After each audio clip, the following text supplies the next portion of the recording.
buenos días a todos. En esta presentación vamos a estar conversando un poquito sobre, o continuando de conversar sobre la evaluación de pavimentos, esto en un enfoque de gestión, y vamos a hablar de algunos indicadores que se pueden utilizar para la evaluación de pavimentos. Ya previamente hemos conversado sobre los indicadores desde el punto de vista más estructural. Ahora vamos a hablar un poquito de algunos que están asociados al elemento funcional, ¿verdad? Entonces recuerden que todo esto está en el entorno de una base de datos, ¿verdad?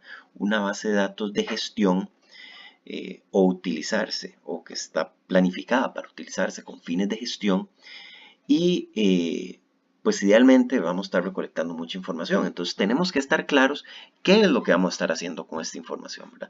Porque si no, de nuevo, se va a invertir mucho recurso en recolectar información que es muy valiosa, que posiblemente no se le saque el jugo. Entonces, qué podemos hacer? Bueno, ¿cómo podemos aprovechar esta información? Y una forma de aprovecharlo es básicamente pensar en índices individuales, ¿verdad? Y por un índice individual me refiero, bueno, básicamente a información de formación, información de agrietamiento. Entonces, bueno, basarse en cada uno de estos indicadores o en estos parámetros de forma independiente. Ahora, otra alternativa, ¿verdad? Que no es pensar únicamente en un índice individual como tal, es pensar en un índice compuesto. ¿Y a qué me refiero con un índice compuesto? Bueno, básicamente es una función de indicadores de distinto tipo, ¿verdad? O sea, una función de indicadores tal vez de formación, tal vez de agrietamiento, tal vez de rugosidad, ¿verdad? Entonces, básicamente es un índice que me agrupa muchos de la información de deterioro o de comportamiento que yo he recolectado, de manera que yo tenga tal vez una información más robusta o que me permita tener una mejor idea de todo lo que puede estar pasando. Porque recuerden, ¿verdad?, que un índice individual puede estar relacionado únicamente con una condición o con un tipo de deterioro en particular, ¿verdad? Pero tal vez no puede ser generalizado. Acuérdense que, por ejemplo, estamos viendo, por ejemplo, un indicador como rugosidad.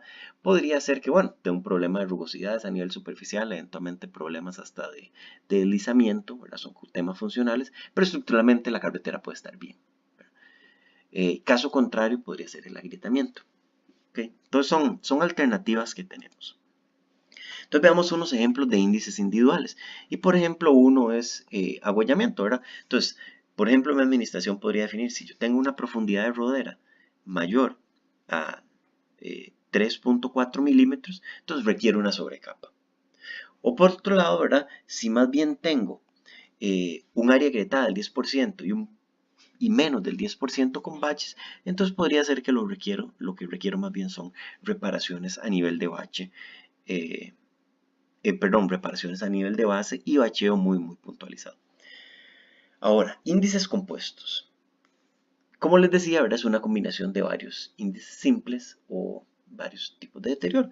Y uno muy popular es la ecuación de la PSI, ¿verdad? De la Ashton. Ustedes recordarán que era la ecuación PSI, era básicamente el Present Serviceability Index, ¿verdad? Índice de serviciabilidad presente.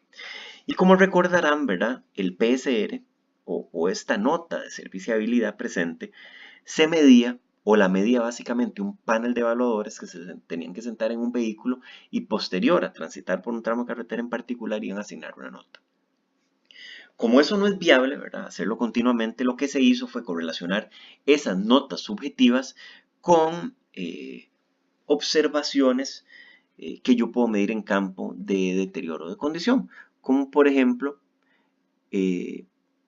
la varianza en la pendiente, como por ejemplo la profundidad de la huella, ¿verdad? O de la rodera de formación permanente, y como por ejemplo agrietamiento o área agrietada y área con baches. Entonces se determinó que había buena correlación, al menos con estos parámetros y el PSR, y así se determinó o se obtuvo estas ecuaciones para el PSI, ¿verdad? Que, como comentábamos, ¿verdad? Es básicamente una relación empírica del PSR con mediciones de deterioro, ¿verdad? Con base a variables que yo puedo medir, ¿verdad? Que son básicamente la deformación, la varianza en la pendiente, agrietamiento y bacheo. Que si bien es cierto, ¿verdad? Si nos ponemos a estudiar esa ecuación, hay algunos de los parámetros que no afectan tantísimo. Entonces vemos, por ejemplo, eh, el parámetro que multiplica agrietamiento y bacheo, que son muy bajos, ¿verdad? Entonces, independientemente de la magnitud de área agrietada y bacheo, normalmente el efecto que va a tener en el PSI es bajo. Por otro lado, ¿verdad? Vean, por ejemplo, en el caso de pavimentos flexibles, el efecto del abollamiento o de la deformación permanente. Aquí, ¿verdad? Vean, si yo tengo un valor de menos de 1 pulgada, al elevarlo al cuadrado, el efecto o el aporte de esa deformación en el PSI va a ser muy bajo. Sin embargo, cuando empiezo a tener valores de deformación mayores a 1, pues ahí sí, ¿verdad? Ahí sí ya la situación cambia y empieza a tener una consecuencia importante, pero yo esperaría con deformaciones tan grandes, ¿verdad? Y definitivamente, ¿verdad? Lo que más aporta es la varianza en la pendiente. Y es por ese motivo, ¿verdad? Que en muchos casos se buscó o se ha buscado desarrollar una relación entre el PSI y la rugosidad únicamente, o esa varianza en la pendiente, ¿verdad? Controlando los otros tipos de deterioro básicamente con límites. Entonces yo sé que si excede un cierto límite, bueno, algo hay que hacer, pero básicamente la relación de PSI se basa en temas de rugosidad. Y esta es, digamos, la ecuación de PSI de las que nos presenta, por ejemplo, Ashto, con base en IRI, ¿verdad? Que ya es un parámetro de rugosidad estandarizado que yo puedo perfectamente usar para predecir el PSI. Ahora, como hemos hablado tal vez en charlas anteriores, esta relación requiere calibración para cada sitio en particular, ¿verdad? Porque el nivel de tolerancia, acuérdense que el PSI se basa en un indicador subjetivo, que es el PSR, y el nivel de tolerancia de los usuarios en cada región no tiende a ser el mismo, ¿verdad? Entonces nosotros hemos visto que, por ejemplo, la tolerancia de un usuario costarricense es mucho mayor a la tolerancia de un usuario de Estados Unidos o norteamericano. Entonces, esta ecuación es una ecuación que definitivamente, si la vamos a utilizar, requiere de calibración. Porque si no, vamos a estar siendo muy poco conservadores, ¿verdad? O más bien, tal vez en algunos casos podríamos ser sobreconservadores. Pero es una ecuación que requiere de calibración. Ahora, el otro indicador, y un indicador que es básicamente el de mayor aceptación en la práctica actualmente, ¿verdad? Como indicador compuesto y en sistemas de gestión de pavimentos, ¿verdad? Para carreteras, para aeropuertos, es en realidad de mucha aplicación, es el PCI, que es el índice de condición del pavimento o Pavement Condition Index, ¿verdad? Que es parecido al PSI, pero es otra cosa, ¿verdad? Y es básicamente, de nuevo, una combinación de datos de deterioro de distintos tipos, ¿verdad? ¿Y qué es lo que yo voy a hacer? Bueno, básicamente yo voy a subdividir mi tramo de carretera en algunas unidades de inspección que ahorita hablamos y en cada una de estas unidades yo voy a observar tipos de deterioro, a qué nivel de deterioro están esos, cuánto, qué es la extensión de estos deterioros y con base a todo eso pongo el PSI, que básicamente es una nota que va de 100 a 0. 100 es excelente y 0 es deficiente. Entonces vean que es tal vez una nota, una escala que es mucho más clara que por ejemplo para nosotros el PSI, que es una escala de 0 a 5, ¿verdad? Que tal vez es más subjetiva. Entonces aquí 100, de nuevo excelente, un 0 es un poquito más deficiente. Entonces veamos por ejemplo un caso y cómo va a funcionar y ya vamos a ver cómo se irá haciendo esto, al menos de forma resumida, para luego ya entrar a revisar algunos documentos que nos van a detallar. Bien, el PCI se basa en la norma ASTM D6433. Esta norma ahorita, bueno, la última versión es del año 2018. ¿Verdad? Entonces es la versión más actualizada. ¿Y qué es lo que vamos a hacer con esa norma? Bueno, con esa norma se definen los distintos tipos de deterioro que se pueden observar en la carretera, ¿verdad?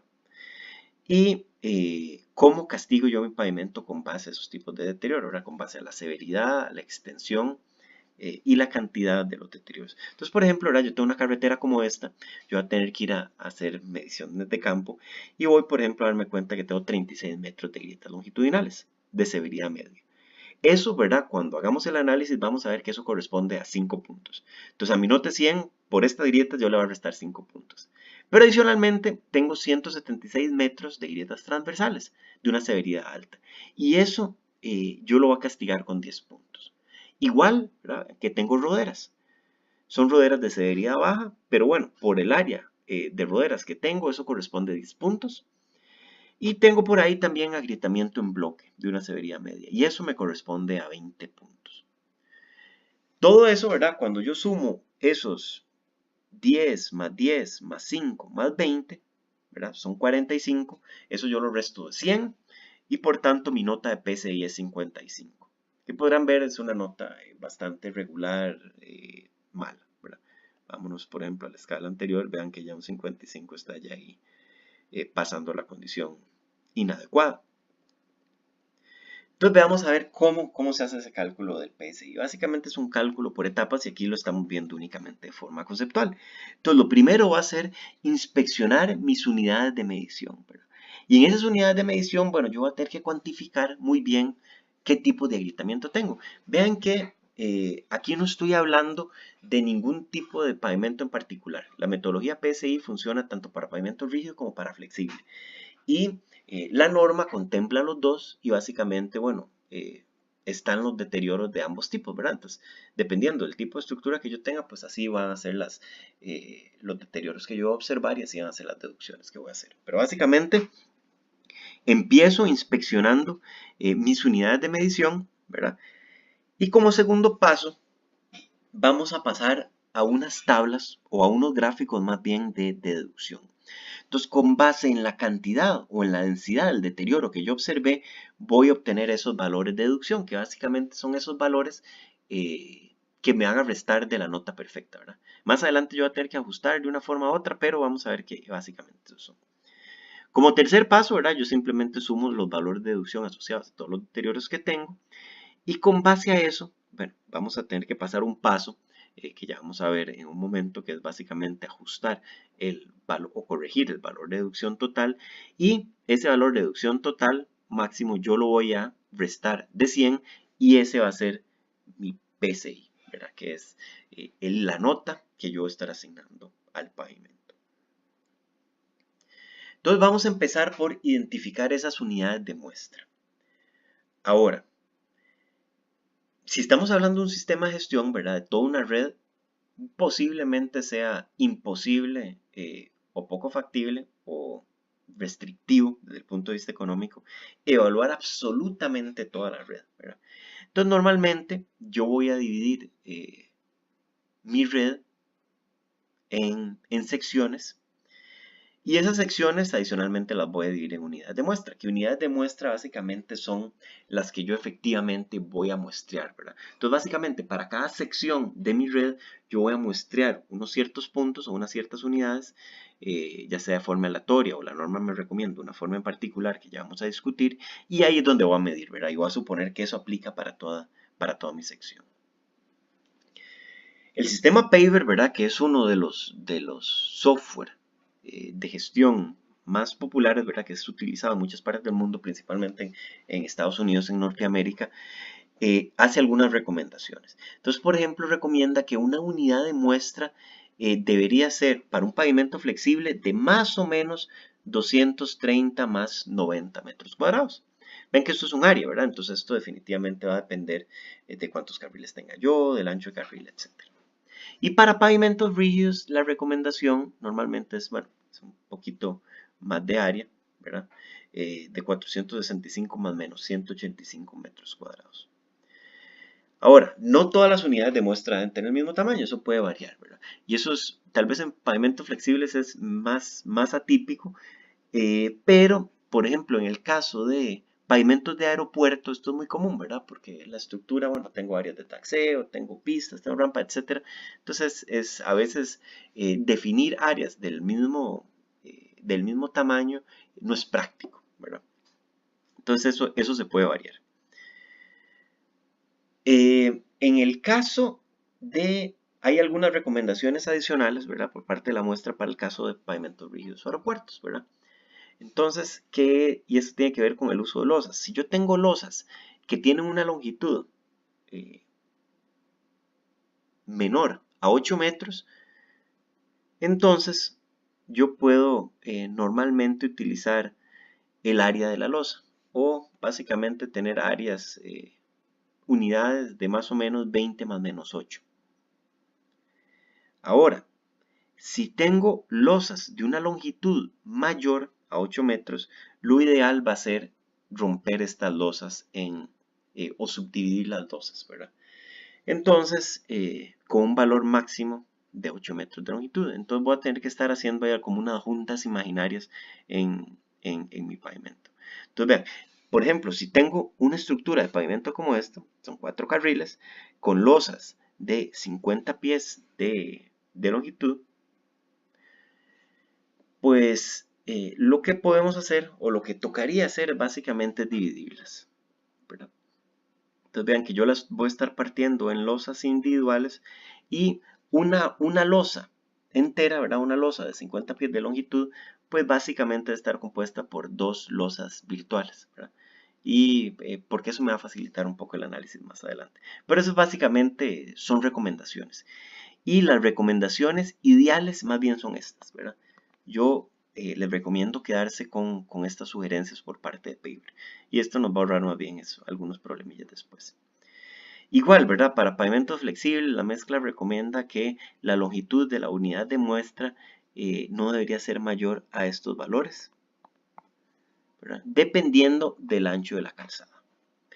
Y como aquí se indica, ¿verdad? En caso de que se traslape el valor del ancho de calzada, yo utilizo la longitud de unidad de muestra menor, ¿verdad? Entonces, para los valores que se traslapan, yo utilizo una longitud menor. Entonces, por ejemplo, vamos a un caso. Yo tengo una longitud de una sección 2500 metros. El ancho promedio de la calzada es 5.3 metros. Entonces, ¿qué sería la longitud de la unidad de muestreo?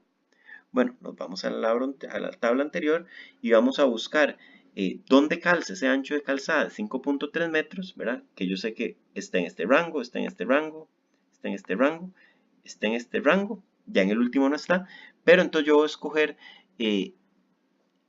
la longitud de unidad de muestra menor para ese rango, que en este caso sería los 35 metros. ¿Okay? Entonces la longitud de unidad de muestra en este caso recomendada podría ser 35 metros.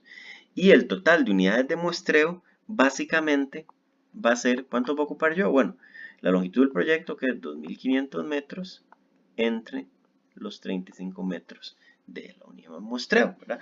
Y eso básicamente correspondería a la cantidad de unidades de muestreo que yo tengo, ¿verdad? Que en este caso sí serían básicamente como unas, no sé, 71.44 aproximadamente. Entonces, bueno, esa es la recomendación. Ahora, como estamos haciendo inspección a nivel de red, a veces las unidades de muestreo o las secciones pueden ser muy grandes.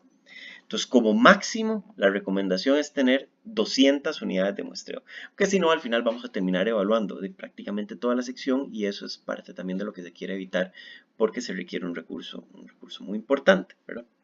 Es costoso. Entonces, algunas recomendaciones y normalmente anda más o menos, pues, muestrear un 10% de la sección, ¿verdad? Entonces, en general, si una sección está compuesta por 1 a 5 unidades de muestra, entonces muestreo 1. Si mi sección está compuesta de 6 a 10 unidades de muestreo, 2. Y así sucesivamente, ¿verdad? Entonces, en el caso, por ejemplo, de hace un momentito que teníamos una sección que tenía un poquito más de 70 unidades de muestreo o unidades de muestra, entonces la recomendación sería inspeccionar aproximadamente un 10% de esas, ¿verdad? Entonces pensemos en inspeccionar unas 7 o o unas 8 unidades de muestra, ¿verdad? De esos 2.500 metros, y son unidades de muestra de 35 metros de longitud, ¿verdad? Entonces vean que el trabajo se me reduce. Ahora, una recomendación tal vez un poquito mejor o más específica de cuántas unidades de muestra seleccionar, bueno, se basa y nos la hace AASHTO con base en la desviación del PSI, ¿de acuerdo? Entre más variable sea mi sección, pues yo quiero tener una mayor cantidad de unidades de muestra que yo voy a inspeccionar para ver si capturo todos los deterioros. Y eso lo puedo hacer con esta correlación, ¿verdad? Donde, como ustedes recordarán, N mayúscula es la cantidad total de unidades de muestra, el sigma, ¿verdad? Es la desviación estándar del PSI en esas unidades de muestra, que se recomienda un valor de, si yo no lo conozco realmente, era un valor de 10 para pavimentos flexibles y 15 para pavimentos rígidos, ¿verdad? Y un error admisible, esta E, de 5, que es básicamente lo que yo debería buscar como máximo, ¿verdad? Entonces, esa es la recomendación de la norma, ¿verdad? De la norma del PSI. Entonces, yo creo que es un buen valor para evaluar. Y si yo quiero ser un poquito más específico con esa desviación, ¿verdad? O sea, si no quiero suponer un valor de 10 para pavimentos flexibles o 15 para pavimentos rígidos, porque ya tengo una mejor idea, también tengo unos nomogramas que me ayudan a hacer la estimación, ¿verdad? Entonces aquí dependiendo, en el eje de las X, dependiendo del número total de unidades de muestra, ¿verdad? Pues yo voy a subir hasta tocar una de estas curvas que están asociadas a distintos niveles de desviación estándar, y con base a eso me vengo al eje Y, ¿verdad? Que es la cantidad de unidades de muestra que yo efectivamente tengo que muestrear, ¿verdad? Entonces eso me da información bastante valiosa en cuanto a cuántas secciones muestrear, ¿verdad? Porque vean que de esto va a depender mucho mi inversión. En el caso de aeropuertos, ¿verdad? Hay algunas recomendaciones distintas. Generalmente se recomienda muestrear los 15 metros centrales de la pista, siempre, o al menos en un 50% de los casos. Entonces vean que de los 15 metros centrales, yo prácticamente voy a estar muestreando entre el 50 y el 100% de toda la pista, ¿verdad? Porque en tema de aeropuertos sí es importante ver qué está ocurriendo ahí. O sea, y no tener nada que no se nos pueda escapar. En las otras zonas del aeropuerto, ¿verdad? Bordes, en zonas de taxeo, en rampas, entre un 20 y un 25%. Pero aunque inclusivemente ahí es al menos el doble de lo que se recomienda para un pavimento, para una autopista o una carretera de automóviles. Sí, ¿verdad? Uno esperaría que las unidades de muestreo que yo estoy escogiendo sean representativas de la sección.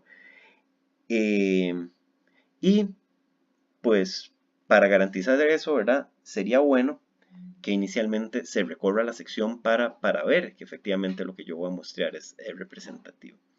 Y si por ahí yo tengo secciones o unidades que no me caen entre las que originalmente iba a muestrear, pero que tienen condiciones particulares o únicas, definitivamente ocupo medirlas, ¿verdad?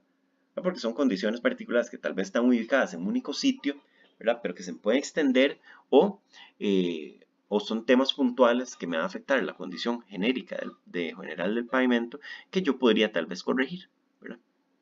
Entonces eso va a ser importante incluirlos también. Ahora, el intervalo de muestreo, ¿verdad? ¿Cómo determino yo cuál es muestrear? Normalmente lo hago de esta forma, ¿verdad? Es un intervalo de muestreo que es básicamente la cantidad de unidades de muestra entre las que efectivamente voy a muestrear, redondeando al entero menor, ¿verdad? Entonces, la primera unidad de muestreo, pensemos acá que ese I nos dio una cierta cantidad.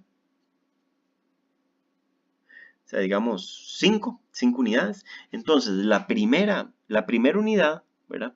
Esta es mi sección completa, dividida en unidades de muestra. Entonces, yo tengo una sección que está dividida en 71 unidades de muestra. La primera unidad de muestra que yo voy a inspeccionar, la voy a escoger aleatoriamente, ¿verdad? Entonces, genero números aleatorios y me dio esta, que es la número 3. Y a partir de ahí, vean que cada 5 unidades va a estar haciendo una inspección. Y si tengo una unidad o unas unidades que presentan deterioro específico, ¿verdad? Pues yo los voy a querer capturar. Entonces digamos que la 35 tiene algunos problemas por ahí, pues voy y la mido. Digamos que la 60 también los tenía, bueno, voy y la mido. Entonces eso sí es importante también tenerlo por ahí presente. Si se presentan condiciones particulares, hay que capturarlas. Entonces, ¿qué significaba el valor del PSI? Básicamente es una, recuerden, una nota de 0 a 100, donde 100 es perfecto. Entonces, el valor deducido va a ser como esos puntos menos en el examen, ¿verdad? Entonces, son esos puntos que yo voy restando de la nota de 100. O sea, si el valor deducido que me recomienda la norma es de 0, ¿verdad? No le estoy restando nada a 100, pues básicamente no hay ese deterioro. O si lo que me recomienda la norma más bien es de 100, pues en ese deterioro básicamente yo estoy agotando la condición del pavimento y le estoy asignando una nota de 0. Está completamente destruido. ¿Okay? ¿Cómo va a estimar esos valores deducidos? Bueno, vienen de datos de gráficos de deterioro que se presentan en la norma, ¿verdad? Gráficos como este que tengo aquí abajo. Entonces quedan, por ejemplo, vamos a tener un gráfico específico para cada tipo de agrietamiento, ¿verdad? Entonces, en cada uno de estos gráficos de valor deducido, para el caso de agrietamiento por fatiga, vean que tengo 3 curvas, uno de agrietamiento por fatiga de severidad baja, media y alta. Entonces, dependiendo de la densidad de agrietamiento que yo medí en campo, ¿verdad? Y el nivel de severidad que yo tengo, pues así va a ser el valor deducido. ¿Ok? Entonces, vamos a requerir de estas tablas o de estos gráficos, más bien de valor deducido, para poder estimar cuánto tenemos que ir restando a la nota del PSI para obtener la nota con base o la nota compuesta con base en todos los deterioros. Para eso, ¿verdad? Tenemos entonces que cuantificar la condición del pavimento. Y eso significa, ¿verdad? Ir a cada de las unidades de muestra que vamos a inspeccionar y medir los deterioros. Entonces vean que tenemos tablas, la norma me presenta tablas como esta, ustedes pueden hacer esto tal vez en una tablet, en Excel, o pueden llevar una hojita a mano, imprimir de esta, no importa. Entonces generalmente vean que lo que se hace es, se define la dimensión de la unidad de muestreo, ¿verdad? Esto se está midiendo y verificando en campo. Pues recuérdense que con base a esto, bueno, esto va a ser muy importante en calcular la densidad del deterioro, y yo voy a medir o registrar todos los niveles o todos los deterioros que hay a distintas severidades. Entonces vean que por acá yo caminé esta sección y me encontré esto. ¿Qué significa 1L? Bueno, que tengo agrietamiento por fatiga, ¿verdad? Que es deterioro tipo 1, y L es de severidad baja, ¿verdad? ¿Cómo sé yo qué es severidad baja, media y alta? Bueno, eso me lo va a definir la norma. Entonces, en el manual que vamos a tener, ahí va a indicarse claramente, bueno, agrietamiento por fatiga, donde el área agrietada es menor a tanto, eso es bajo, entre tanto y tanto es medio, o mayor a tanto es alto, ¿verdad? Entonces, bueno, yo identifiqué un área con agrietamiento por fatiga de severidad baja y tengo un área de 1 por 5, otra de 1 por 4 y otra de 1 por 4 dentro de mi unidad de muestra, que en total corresponde a 13, digamos en este caso, pies cuadrados. Fatiga de severidad alta, pues tenía un cuadrito por ahí de 1 por 8 y un cuadrito por ahí de 1 por 6, que me corresponde a 14 pies cuadrados. Igual vean que tengo aquí un deterioro tipo 7L, que me corresponde a agrietamiento de esquina, severidad baja. Tengo deterioro 8M, ¿verdad? Entonces registré que hay agrietamiento reflectivo en junta o por reflexión junta de nivel medio. Tengo agrietamiento 11H, que es baches o bacheo de severidad alta. Tengo deterioro 13L, que son baches o más bien huecos, ¿verdad? De severidad baja. Tengo también 15, que es deformación permanente, severidad baja, y 19, que es desprendimientos de severidad baja. Y aquí indico, bueno, algunos de estos son áreas, otros, los que no son algo por algo, básicamente son mediciones longitudinales o cuantificación, ¿verdad? O cantidad de grietas de ese tipo que yo observo. Eso O sea, ¿cómo mido yo la cantidad? ¿Verdad? Si es metros lineales o metros cuadrados o cantidad, un conteo nada más, eso me lo va a definir la norma asociado a cada uno de estos tipos de deterioro, que básicamente son todos los deterioros, en este caso, ¿verdad? Para un, un, un pavimento flexible, ¿verdad? Puedo tener uno igual que este para pavimentos rígidos y así me lo presenta la norma.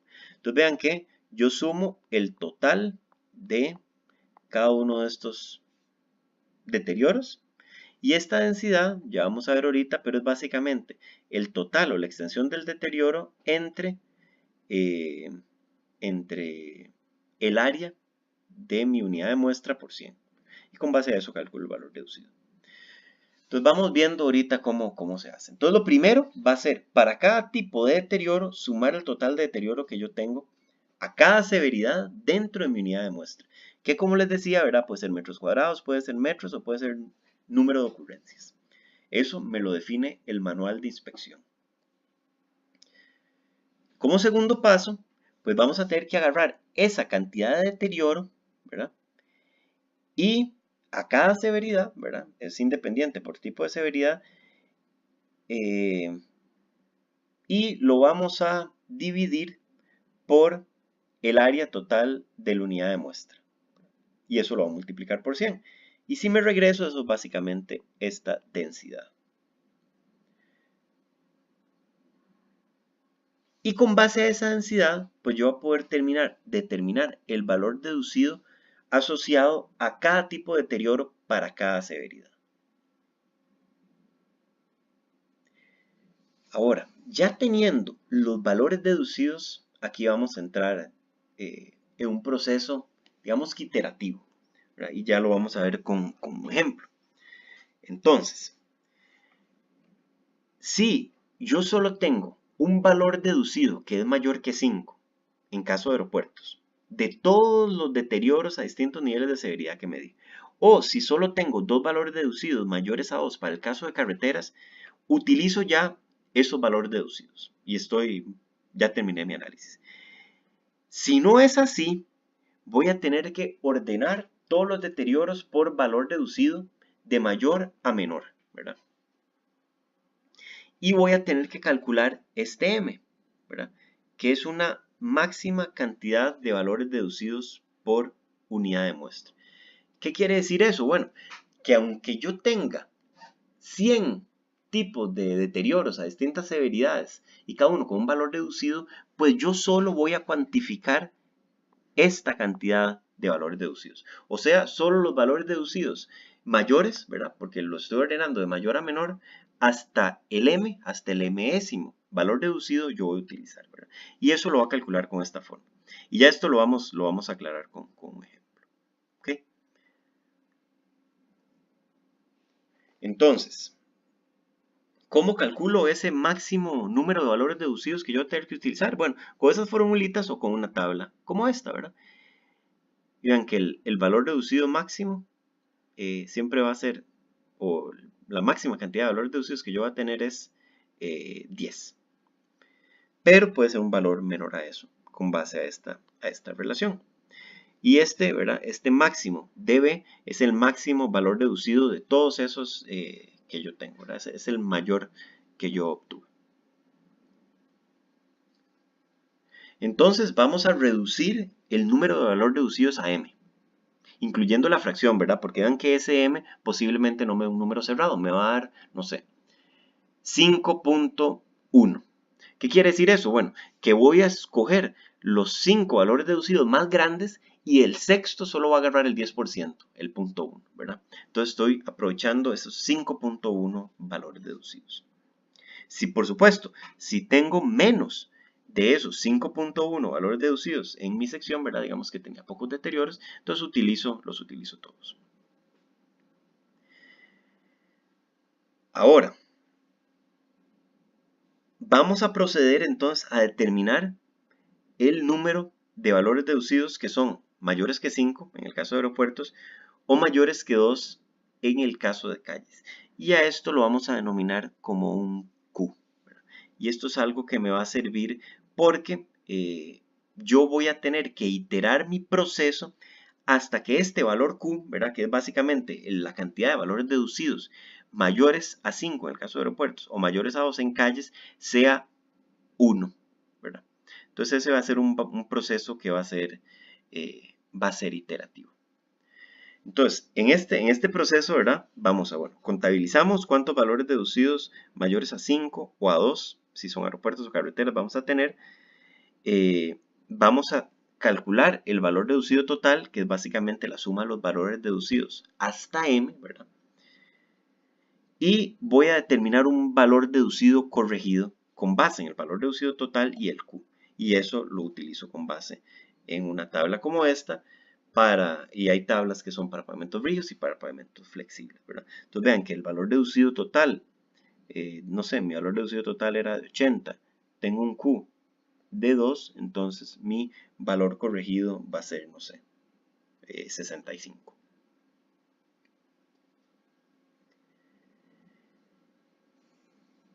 El siguiente paso, ¿verdad? Es, bueno, recordando que para aeropuertos va a tener que reducir a 5 el menor valor deducido, que sea mayor que 5.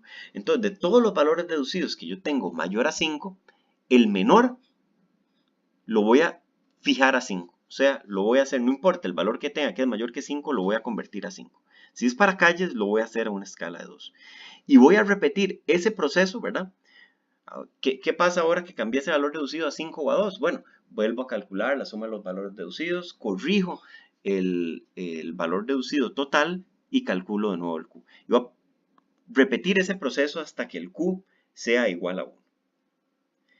Y con base a esto voy a calcular ya ahora sí el PCI, que PCI básicamente 100 menos el máximo valor deducido corregido. ¿Y por qué el máximo? Bueno, porque vean que yo estoy iterando desde el primer paso donde el Q puede ser cualquier valor y cada etapa sucesiva voy reduciendo ese Q en 1 hasta que el Q sea 1, ¿verdad?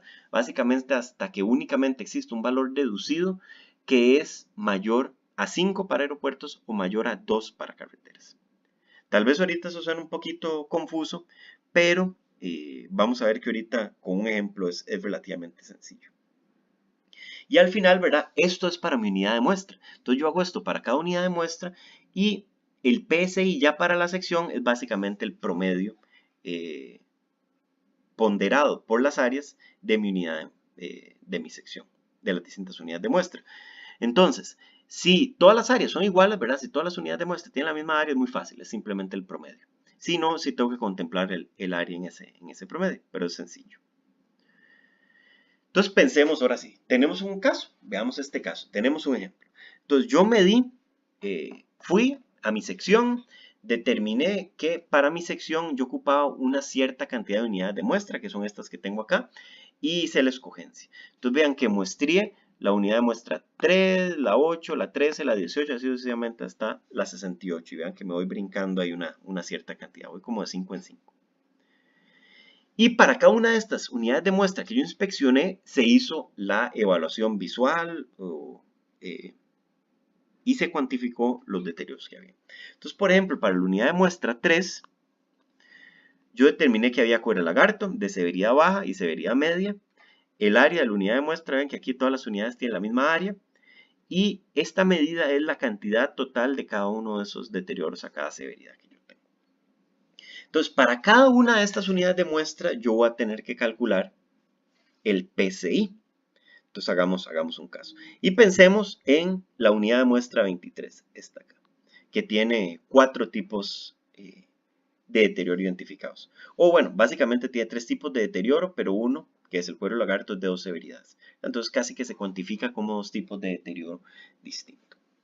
Entonces lo primero, tengo cuero lagarto, severidad media y baja. Severidad media es 10.25 metros. Severidad baja es de 9.94 metros. Tengo un bacheo de nivel medio, severidad media de 4.95 metros cuadrados. Y grietas longitudinales y transversales bajo de 6 metros lineales. Entonces, cada una de estas medidas, ¿verdad? Y la unidad específicamente, pues eso corresponde a la norma. Yo voy a tener que dividirlo entre el área de la unidad de muestra, que aquí es constante, y eso básicamente va a ser la densidad multiplicado por 100. Entonces veamos que para el caso del cuero lagarto severidad media, es nada más agarrar este 10.25, dividirlo entre 185.50 multiplicado por 100. Y eso me da 5.53. Y repito ese proceso para los 4 tipos de deterioro que en este caso tengo. Y ahora procedo a calcular el valor reducido. ¿Cómo sacaba el valor reducido? Bueno, recuerden que eso viene de las tablas o de los gráficos, perdón, de deterioro, donde yo tengo la densidad del deterioro, tengo los distintos niveles de severidad del deterioro y obtengo el valor reducido. Entonces la densidad ya la tengo. Entonces pensemos cuero lagarto, el primer caso, severidad media, ¿verdad? Tengo una densidad de 5.53. A una severidad media eso corresponde a un poquito menos de 40, 39.27. Vemos que esto lo puedo hacer con software de forma exacta. Para el cuero lagarto, severidad baja, bueno, tengo una densidad de 5.36. Y eso entonces corresponde a un valor reducido de 26.59. Y vamos a repetir el proceso para bacheo de severidad media, que tengo una densidad de 2.67, eso me corresponde a un valor reducido de 16.23, y tengo un poquitito, o sea, muy poquito o una densidad muy baja de agrietamiento longitudinal transversal de 3.23 de severidad baja, y eso corresponde a un valor de 1.67, muy poquito. Entonces vean que aquí ya tengo el valor reducido asociado a cada uno de los deterioros que yo medí para mi unidad de muestra. Entonces, bueno, calculemos cuál es el número máximo de valores deducidos admisibles en mi estudio. En este caso me da 6.58. Okay. Entonces, perfecto. Como la cantidad de deterioro o valores deducidos que yo tengo es menor que 6.58, los utilizo todos. Si aquí hubiera tenido 4 tipos de deterioro más, ¿verdad? Hubiera tenido 8 valores deducidos y solo puedo utilizar 6.58. Entonces ahí sí hay que hacer una corrección. Ahí sí los ordenamos de mayor a menor y vamos a utilizar únicamente los 6 más grandes y el 58% del séptimo. Y sería básicamente agarrar el valor reducido del séptimo y multiplicarlo por 0.58. O más bien, o multiplicar la densidad por 0.58 y calcular el valor reducido. Y ya podremos ver un caso de eso ahora más adelante. Entonces, ¿qué vamos a hacer ahora? Acuérdense que ahora el proceso era iterativo porque yo tengo que calcular un Q, que es la cantidad de valores deducidos que son mayores a 5 en el caso de aeropuertos o mayores a 2 en el caso de carreteras. Entonces, en este caso, ¿qué sería mi Q? Bueno, mi Q aquí es igual a 3, ¿verdad? ¿Por qué 3? Bueno, porque aquí este valor deducido es menor a 2 y solo tengo únicamente 1, 2 y 3 valores deducidos que son mayores a 2. Entonces ahora mi proceso va a ser iterativo, ¿verdad? Y yo voy a tener que llegar hasta una condición Q igual a 1. ¿Cómo va a hacer eso? Bueno, acuérdense, lo que voy a agarrar es empezar por el valor deducido más bajo, que es mayor a 2, y lo voy a fijar en 2. Y vuelvo a calcular el valor reducido corregido. Luego prosigo al siguiente paso y sucesivamente. Entonces, ¿qué tengo acá? Bueno, aquí para esta unidad de muestra 23 tengo básicamente listados los valores deducidos de los 4 tipos de deterioro que yo observé. Entonces el valor deducido total es la suma de los valores deducidos, ya dijimos que el Q es 3. Como el Q es 3 y el valor reducido total es 83.76, nos vamos a un gráfico como el que tenemos acá y podemos decir que el valor reducido corregido es realmente de 53.96. ¿Ok? Que ese sería el valor que yo utilizo para calcular el PCI. Pero de nuevo es iterativo. Vean que yo voy a tener que reducir entonces algunos valores deducidos acá que son mayores que 2 para garantizar llegar a la condición de Q igual a 1. ¿Cómo lo hago? Bueno, fijo el valor reducido más bajo mayor que 2 a 2. Y repetimos el proceso. Entonces vean que al cambiar ese valor reducido a 2, lo que me va a cambiar es el valor reducido total y el Q. Entonces, con ese valor reducido total nuevo y este Q nuevo, pues puedo calcular el valor reducido corregido nuevo, que es de 51.32. Y ahora todavía tengo un Q de 2, ocupo llevarlo a 1. Entonces, el siguiente valor reducido más bajo, mayor a 2, es este. Entonces, lo voy a fijar en 2. ¿Verdad? Y tengo esta condición que está ahí. Ahora, ¿cuánto es mi Q? 1, ¿verdad? Porque únicamente tengo un valor reducido mayor a 2. El valor reducido total, aquí está, ¿verdad? Es básicamente la suma de mis valores deducidos. Y si me va al gráfico, ¿verdad? Puedo obtener un valor reducido corregido de 44.94. Entonces, ¿qué es el PSI? Bueno, el PSI es 100 menos el máximo valor deducido corregido de mi proceso iterativo. Que en este caso, el máximo ocurrió en el primer paso, ¿verdad? Entonces ustedes podrán decir, bueno, ¿para qué hicimos este proceso iterativo? Bueno, en muchas situaciones, y realmente es bastante común, yo diría que en un 50% de los casos, a veces hasta más, esto no siempre se da así.